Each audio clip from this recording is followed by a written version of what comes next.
Kris Aquino changes her mind and travels to Hong Kong Disneyland with her sons. Despite the terrifying firebomb incident that occurred at the Hong Kong MTR train, Kris Aquino continued with her birthday Valentine's Day celebration plans at the Disneyland in Hong Kong. On February 11, the Queen of all media shared a post featuring a beautiful floral arrangement on Instagram. She captioned the post with, "Seriously awesome birthday floral arrangement from my favorite Ed Boss 1020. Thanks Kris for the unconditional love. P.S. We cancelled 6-hour trip, got scared of the MTR video we saw. We were supposed to go to HK Disneyland." Her fear of the MTR incident didn't last for too long, however.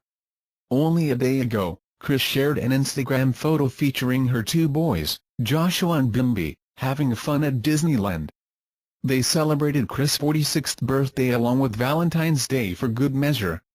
Kris' statements, due to their inconsistency, show that she can change her mind at a moment's notice. Many netizens have offered their sincere well wishes to the birthday girl. Here are some of the comments written by her supportive fans. Mary Kuailo, "Happy birthday Ms. Kris and happy Valentine's to you, and your son's missing you."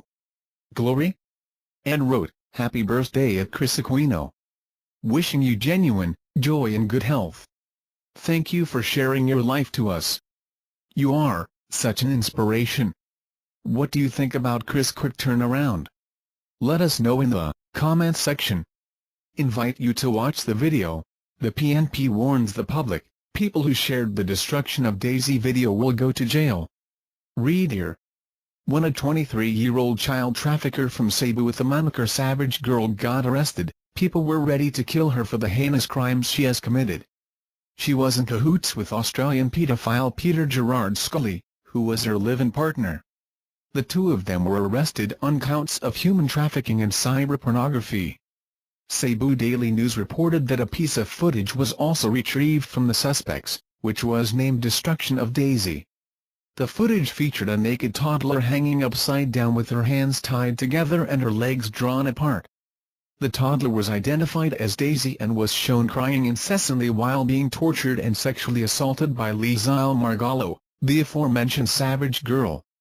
Daisy was repeatedly whipped with a belt while Margalo dripped hot wax on her genitals using a melted candle. Her mouth was also covered in duct tape in order to prevent her from crying out too loudly. It was described by the National Bureau of Investigation as the worst video they have ever seen in their campaign against child pornography. According to them, the video also featured at least 9 more children who were subjected to the same horrendous method of torture. Lawyer Janet Francisco, head of the NBI's Anti-Human Trafficking Division, said, "It was too much. There are really just some people who are not afraid of God. Children were treated like dolls. They were tortured and exposed to too much pain. Anyone who do that is not normal. I could not help but cry when I saw the video." She continued. The video, unfortunately, made its way online and was shared by several netizens before it was taken down. Some even shared it to boost the track of their pages, but PNP warned the public that they would have to take action against those people. The PNP warned the public that they would have to arrest anyone who dares to upload and share the video online. According to them, it violates the Anti-Child Pornography Act of 2009. Anyone who would be caught will face reclusion perpetua and a fine of 750,000 to 1 million pesos. What do you think about this issue? Comment below and share this story to stop the spread of child porn. Invite you to watch the video. Hilo, Peter Tasker, Trump-Abe Summit reboots the U.S.-Japan relationship. U.S. President Donald Trump provokes strong reactions. Media commentary has been mostly hostile, and anti-Trump demonstrations have become commonplace in the U.S. and elsewhere. The financial markets, on the other hand, have given him an enthusiastic welcome. In Trump's first month in office, the Dow Jones Index breached the 20,000 level for the first time, and the MSCI World Index continues to set new highs. Meanwhile, the gold-copper ratio, an indicator of financial stress and economic debility, has fallen sharply from the elevated levels of mid-2016. If the world is on the brink of a return to the 1930s, As some excitable commentators have claimed, investors do not appear to have noticed.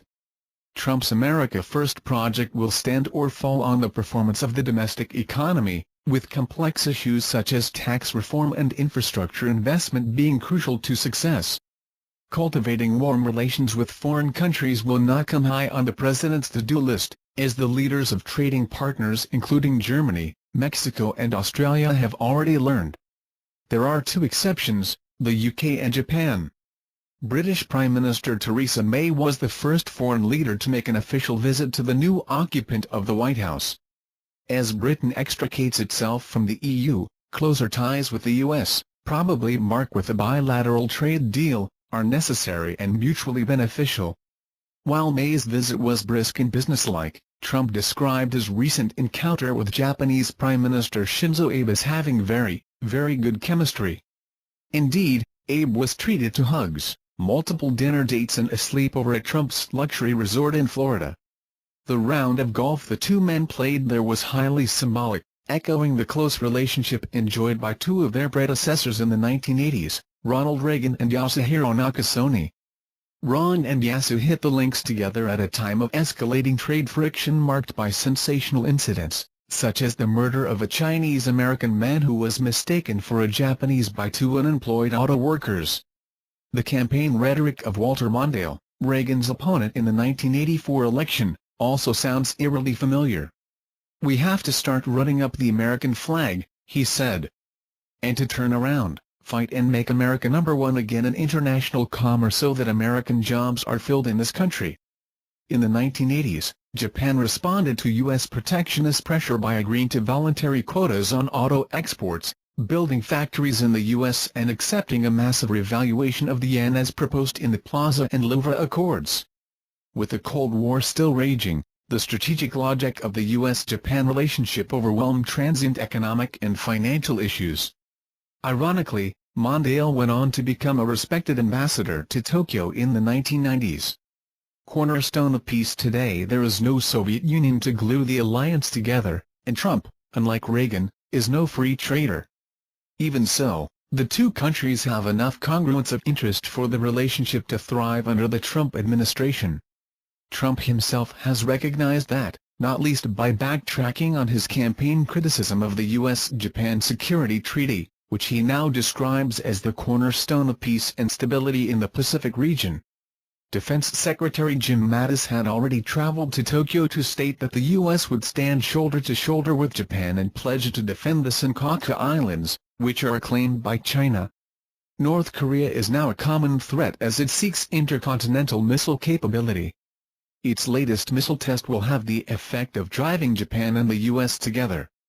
On China, Trump has long positioned himself as a hawk, and almost by definition that means supporting and cooperating with Japan.